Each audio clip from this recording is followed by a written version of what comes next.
How to go live on TikTok. Hey everyone, welcome back to the channel. In today's video, I'll show you how to go live on TikTok. So without further ado, let's get started by opening the TikTok app. Once you have opened it, simply tap on the plus icon shown in the bottom center of the screen. And now from here, simply select template or camera option to locate the live feature. So here, as you can see, I can't see any live feature right here.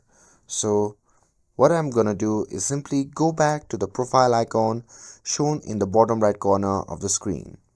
And from there, simply tap on the three dash icon shown in the top right corner of the screen. And from the pop-up menu, simply tap on settings and privacy.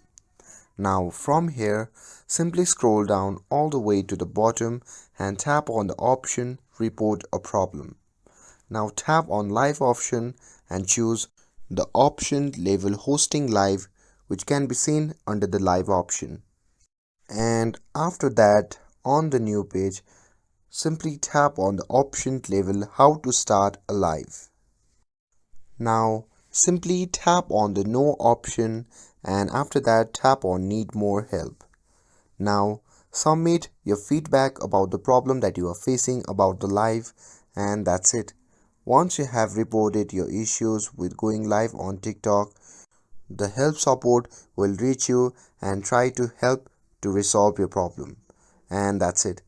With this, if you found this video helpful, then don't forget to like, share and subscribe to get updated for more videos. Thanks for watching and I'll see you in the next video.